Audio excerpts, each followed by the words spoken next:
Welcome to the Village Well podcast, brought to you by Village Well Books and Coffee in downtown Culver City.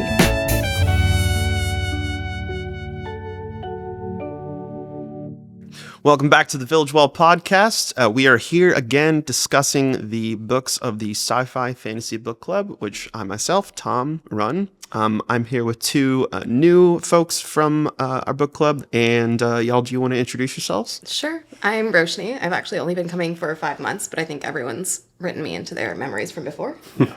I thought 5 months was long. I'm Joseph, and I've been coming for like a similar amount of time. Cool. What do you guys do? What are you guys into? Do for work. Mm-hmm. I don't care. I'm a researcher at USC. I study evolutionary genetics. Yeah. Equally exciting and important. I'm a marketer. Nice. All right. So we're here today to discuss The Tainted Cup, which was the book that we read for March. It is a kind of Sherlock mystery set in a biopunk fantasy realm. Biopunk being the name of this genre where like human alteration and augmentation is kind of at the forefront of like most of the magic systems. And it follows a two kind of Holmes-Watson sort of mystery. And it is insanely fascinating, and I think was one of the cooler discussions that we've had in a while. So we thought we'd come on here and talk about it.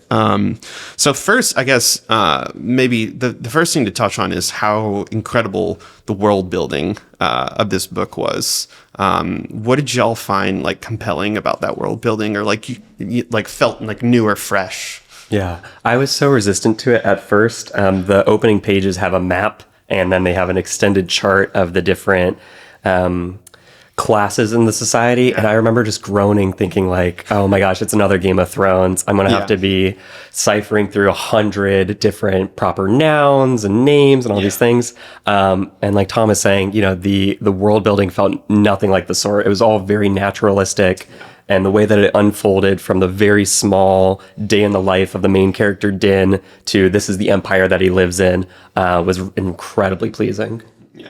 Yeah, absolutely. And I think also it was a very fun book to follow Annihilation for people who listened to the last podcast episode, I guess, because so much of the world building sort of draws on the same themes that were present in Annihilation and this sort of like tension between nature and humans. Mm-hmm. Yeah, and you know, like coming off of Annihilation, it's a very kind of weird, hard to understand book. Requires a lot of patience. This requires patience, and I would say a different way.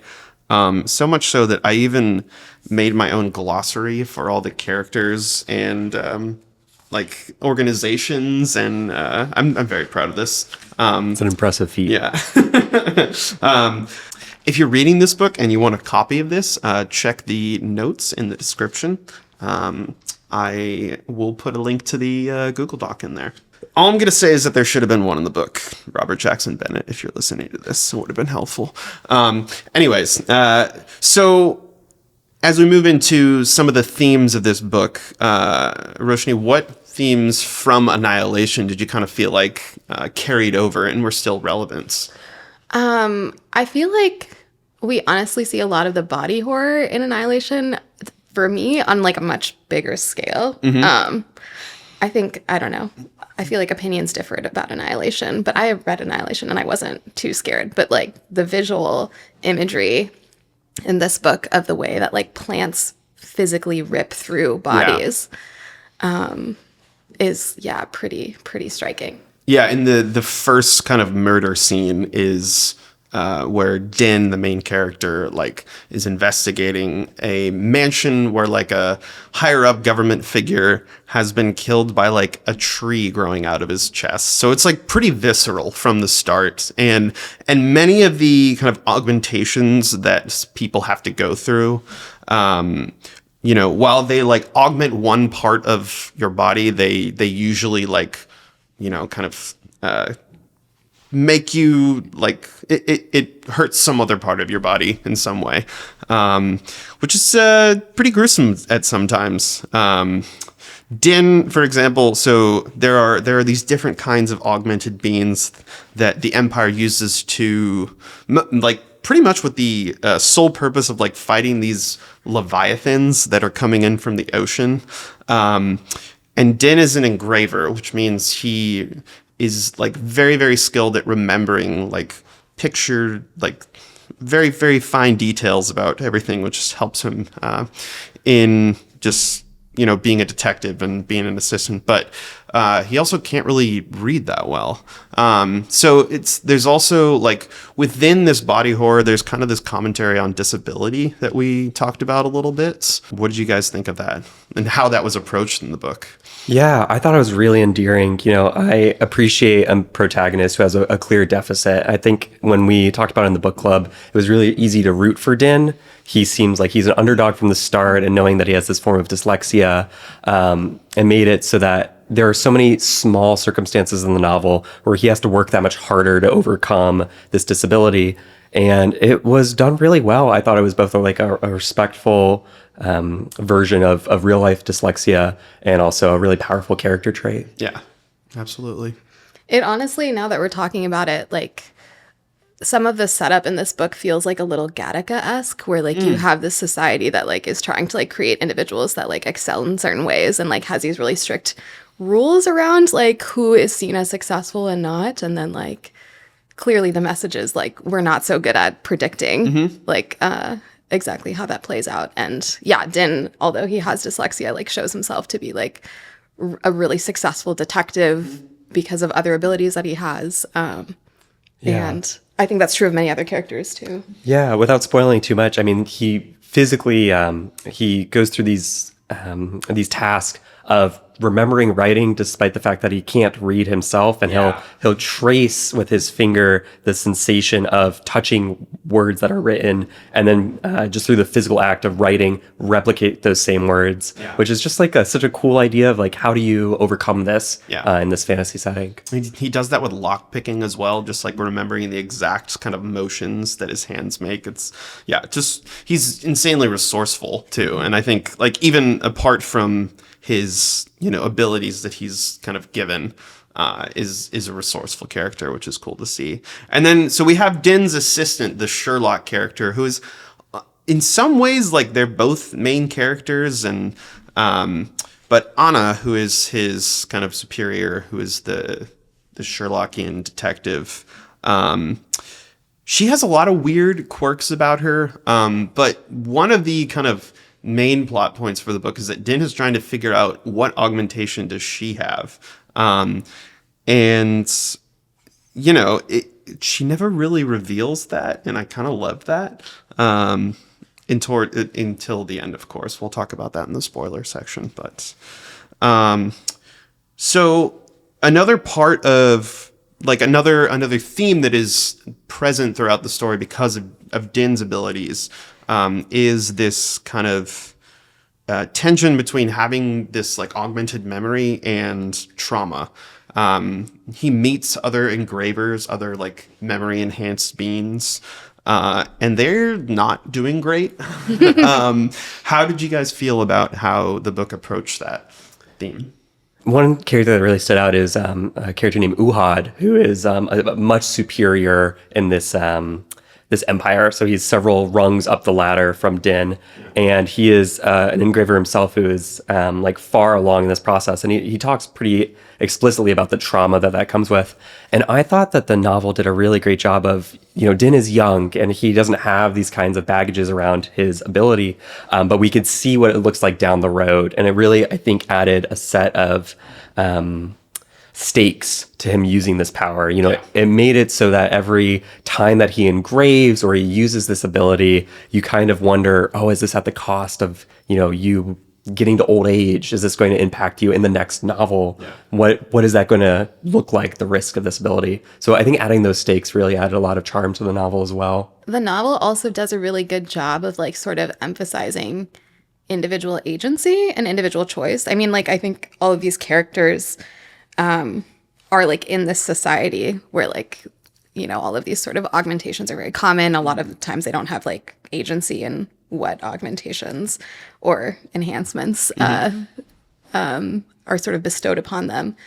And like with that, I think they also don't have a lot of agency in some of like the downsides, but I think the novel sort of through the plot does emphasize that they have agency and how they can respond to like some of these things, which I think is, I don't know, very salient for the like theme of like memory and trauma. Yeah. I mean, I remember inside of the book club too, we had a lot of strong discussion around this idea of empire. And so there are these people who are themselves part of the empire, and they risk everything to ensure that it continues. They go through these augmentations, which are debilitatory. They spend their lives in service of this empire. And so I think, understanding Din and all these people as like willing to sacrifice anything to climb the social ladder really stuck with me as a resonant theme for the novel. Yeah. There's a sense of duty. Which is interesting because it is still an empire. Not the biggest fan of those in general. Within, so far we've been talking a lot about like themes that relate to like personal and relationships and, with bodies, very kind of like grounded, I would say, and specific. And the cool thing about this book is that it is able to do things like those earlier, more personal themes, but also like blow it up to a bigger scale where you're talking about like an empire and like these big geopolitical conflicts and, and it's interesting because the people that we're rooting for really seem like they like embrace the values of the empire. This idea of like, I forgot, there's like a translation for it in the book. But this idea of like the empire like is only as good as the people within it. And so it's like about trying to make yourself it's almost like the what you can do for your country, that kind of thing. I geeked out a little bit. I actually have the quote that talks about that. It's like the senior officer in the society is telling Din her perspective, and again, this is somebody really high up the ladder. She says to Din, the empire is strong because it recognizes the value in all our people, including you, Din. And when the empire is weak, it is often because a powerful few have denied us the abundance of our own people. Which is really on the nose. Yeah. What do you mean? What do you mean by that? And there was a point in our discussion where somebody was like, are we going to get into politics here? I don't know if that's... And I kind of looked around and I was like, well, yeah. Like that, you can't really do science fiction and fantasy without... that's what it's about. So... And then I think like kind of our discussion turned more towards this idea of morality being a really kind of complicated thing within the confines of people working for an empire, but also trying to do the right thing, which, is something that we have to do every day. So was there anything about this book that you guys felt like kind of fell short or wasn't quite where you wanted it to be? I think the big thing that we all kind of agreed on after the book club is that there's like a little whisper of a queer romance and everyone wanted more. Yeah, that's true. That was a bummer. Yeah, but hopefully in the second book. Yeah, fingers crossed. Fingers crossed. Yeah, it's quite a slow burn of a romance. And I think, the slow burn just kept slow burning, but I wanted to see the fire. Yeah. I was really impressed by the book club, just to flex and brag on our folks a little bit more. I read the novel as, again, like a classic Sherlock Holmes kind of story of like very plot centric. And I came into the book club meeting just being like, oh, we'll probably talk for like 30 minutes and like we'll talk about what happened and then we'll all leave. And we stayed for an hour and a half. Yeah. And people brought such amazing ideas of like, this is a novel about the consequences of deregulation. Yeah. Or this is all about colorism in a post-racial society. Mm-hmm. And I was just absolutely floored by how deep our conversations got for a novel that at the heart of it is a murder mystery. Yeah. There was a lot more meat on the bone than I was expecting. Yeah, I think that just goes to show how much is packed in there. Mm-hmm. Like, it is a murder mystery, but then, you've got this like romance subplot. You've got these themes about government and empire and trauma and memory and healing. And yeah, there's a lot going on here. And really in not that many pages. I mean, this could have easily been like 500 or 600, I think. Oh yeah, it's impressive. Yeah, and there's so much in there. But it didn't feel overwhelming, I don't think. No. Like, I made the glossary as like a passion project because I wanted to, like, I got it, but I just wanted to have like a better understanding like right in front of me. I didn't make it because I was too confused, which is cool. I think that just goes to show like why this book is getting a lot of traction right now, I think. Yeah, it's so engrossing. I read 12 pages, I put it down, and then the next day I read 200 pages, and then I finished the book the day after. I could not put it down. Yeah. Oh, okay. It looks like my producer is giving me the signal that it's time for the spoiler section. So we're going to go into that. If you are still reading this book or want to read it, bye-bye. We'll see you on the next podcast. Cool. So the way that the mystery is revealed is almost in like 3 kind of reveals of this is a murderer and then another accomplice and then like the final accomplice. How did you guys feel about like how that was done, how that mystery kind of unraveled? I think it felt very true to the fact that they're operating within this empire and this bureaucracy. And I think like a theme throughout the book was like bureaucracy is slow and like empires are messy and like it's hard to get things done. And I kind of think the way that the murder played out was exactly like that, where there wasn't like one clean solution. It was kind of complicated. Yeah. And they gave it to us slowly. Yeah. Yeah. No, I think that's an excellent way of reading like the themes, right? The bureaucracy in this novel is very much true to life. Everything is so slow. I really enjoyed it. I think in a much more meta way, understanding the novel is like an homage to like classic Doyle, Sherlock Holmes stories. The reveal of like, it's a mystery and another mystery and another mystery. Yeah. I thought was so touching as somebody who grew up on Sherlock Holmes stories. So seeing it really complicate itself, I thought added a lot of substance to the story. No, absolutely. And I think even after the final murder is revealed, there's still so many unanswered questions about the dynamics of why this happened or like who's funding who, you know. One of the big kind of players in the book is the Haza clan, who's like this ultra rich family that owns a lot of the land where like the ingredients for the kind of augmentations are grown. Like the first murder takes place on their land, and then they become like a bigger kind of presence as the book goes on. And it was an interesting kind of, it's an interesting, I think, moral area, because we find out that the kind of initial 10 or so murders that take place at the same time are actually part of an accident, and that the murderer was just trying to go for like kind of a rich, like a wealthy kind of benefactor of this family. And I don't know, it was like I can't really be mad about it. Yeah. You know? The other part of it, I guess, that maybe some context we should add is that there is this city that is destroyed from dapple glass, which is this compound that makes trees grow out of people's bodies.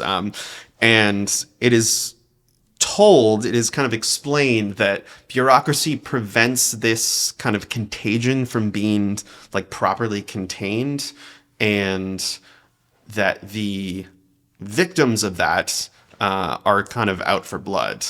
And so I don't know, how did you guys think about like ultimately what those murders, like what the mystery came down to and what that said about, you know, economics or wealth disparity or anything like that? So it was a big question, but yeah, I mean, it's a really good one. You know, it's really easy to read the parallels to something like Monsanto in our real world, right? Where there is an agricultural mega corporation that is ruining people's lives. Yeah. And in the novel, they have this outbreak of dapplegrass, which we find out in the back half, it has a cure. It absolutely has a cure, and they could have cured it, but they didn't because it wasn't profitable to do so. Yeah. And I find that for those murders, you can't help but root for those people to get taken down. That they're disturbingly obsessed with their wealth, or at least understands and empathize with it.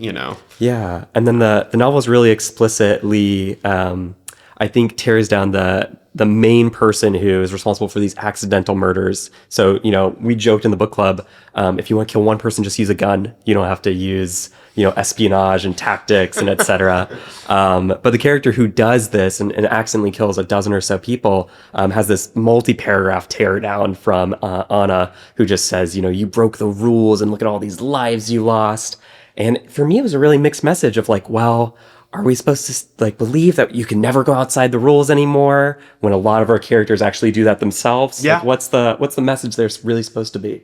Yeah, I think this was the point possibly on which we had the most discussion during our book club, because there are so many parallels to our current society of can we actually solve the problems that people have created by playing within the rules? Yeah. And it's hard to say. And sometimes rules are important to have, and sometimes maybe they're important to break. And I think, probably this is why we ended up talking about this book for 90 minutes, is because, a solid 30 of them were us deciding whether regulations should exist. Yeah.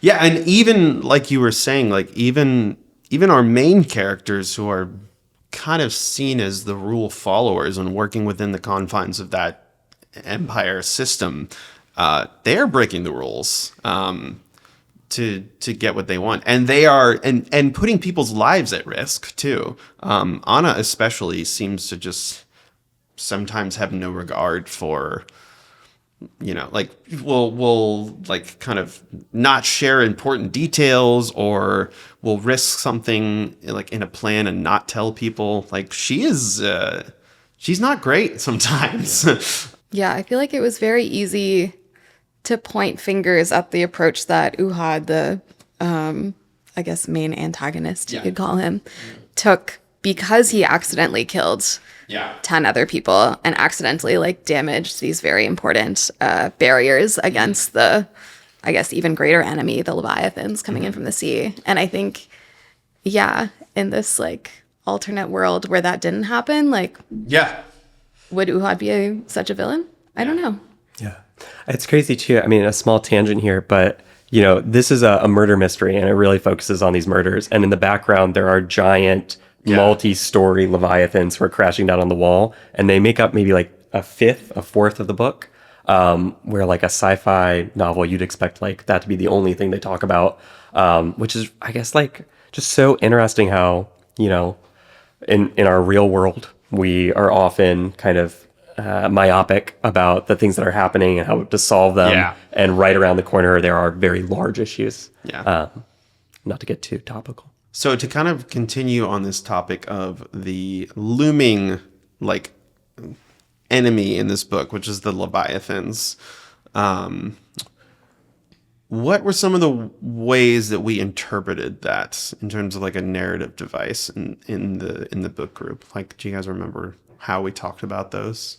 Yeah, I mean, just in terms of the plotting, it is told to us that these augments that are prolific across their society come from the Leviathans. Mm-hmm. And we spent a lot of time talking about how if you take the product of a monster and you put it inside yourself to make yourself better for your own society, are you not really just part monster yourself? Mm-hmm. And I think that really piggybacked on a lot of our conversations on just how much people were willing to sacrifice for empire. Yeah. And I think in a way more patriotic world, people would be yes, of course, sacrifice. But in our book club, we were very suspicious of a world that demands that you sacrifice or else. Yeah. I guess maybe to give some context, the way that the augmentations kind of grew to be a part of the empire was that the dead Leviathans would be harvested, and their blood had properties that would allow people to develop these augmentations. What about you, Roshni? What did you think of the big boys? I feel like there's two things that I keep coming back to with the Leviathans. One is that they're growing in size. So every year they're facing bigger and bigger Leviathans. And then the second is that the walls around the Empire are actually made of dead Leviathans, Right. which is revealed to us pretty late in the book and comes as a total shock because up until then you think that this Empire is constructing the walls, which I guess they are in a way, just not in the traditional sense. Right. And so, yeah, I think it, like, at one point, this character, Uhad, the one that orchestrates all these murders, he says something like, more and more over time, I was wondering whether we weren't just, fighting to keep the Leviathans out. We were like really just getting locked in here with like the land and gentry and all of the people like perpetrating various evils within the Empire. And yeah, I think the sort of metaphor of these walls around the Empire being made of the dead Leviathans is really something. Yeah. I really appreciate you remembering that line. It was so impactful when I read it. I forgot that line. Yeah. You could read it, I feel like, a dozen different ways of what it means to be trapped in with the monsters, and those monsters being people. I think, too, one of the things that I really find enjoyable about our book club is that we share so much of a common context with each other because we read books month to month. And so coming off of the back of Annihilation and remembering that Leviathans get bigger every year, reading it as like a novel about eco-disaster is I think, really poignant when you're just got off the back of another novel in the same genre. Yeah. I kind of had thoughts about, like, generally when there is a big, mysterious, seemingly unstoppable force, I'm like, okay, this is like climate change. This is kind of how I interpreted the White Walkers from Game of Thrones as just kind of like this unknowable, unstoppable force that we are seemingly able to ignore and also put up a wall, which is the parallel that connected it to this book. That's kind of how I saw the Leviathans, and the fact that they kept growing and kept getting worse too. Where they diverge from that is that, and this is probably second book material, and I think you had like kind of a theory about this. So earlier in the podcast, we talked about this caste system. At the top, there are these beings called consulates, the only beings that are below the emperor. And consulates are beings that have been so augmented that they have like grown to be like giants, they were saying, and have to have like special augmentations that allow them to like stand up, and some of them can't even move. They have to be like wheeled around in these big devices. So do you want to tell us what your theory is? Yeah. So we find out that the Leviathans in this book, in this world, some of them have human faces on like their stomachs or just random parts of their bodies. And knowing that like the upper division of this empire are themselves growing larger, I was so curious. I was so suspicious that if these Leviathans aren't themselves just people who have just grown out of control, they're former members of the Empire or the old race in this novel, or something really spooky. Which I think is actually a great kind of, like, it feeds into the metaphor of this being a climate change level global catastrophe, because it's like something that humans created. And it just grows out of control.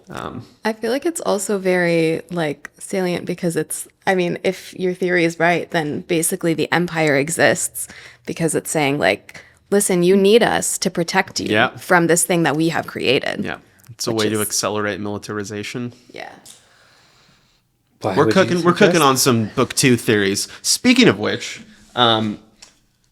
book 2 actually came out literally today, on the day that we are recording this. It's called A Drop of Corruption. So maybe getting into some more empire-related politics. We'll see. I guess we'll see. I'm going to read it. It's a non-dust cover hardcover, which is always a huge W in my book. It's beautiful. It's a real beautiful book. Yeah, it's gorgeous. An Anna and Din mystery. So this is a series now, so check it out if you haven't yet. I can't wait to pick up my copy from my favorite bookstore, Village Well. Thanks again for checking out the Village Well podcast. We put out weekly episodes now, and if you're interested in being a part of the Sci-Fi Fantasy Book Club, we meet the 4th Tuesday of every month, now meeting at 6:30 p.m., just like the rest of the book clubs. Our next book is going to be Watermoon, which is another newer fantasy novel. I'm reading it right now, and it has world building unlike anything I've ever seen or read. So really, really excited for that one. So come check us out. Roshni, Joseph, thank you so much for joining us. Thanks for having us. If you'd like more information from us, check out the show notes or send us an email at podcast@villagewell.com. You can always order the books mentioned through our website. This episode of the Village Well podcast is brought to you by Village Well Books and Coffee. It was produced and edited by Josh Stretton Carlson, and our theme music is from Noah Vickland. See you next week, and keep reading.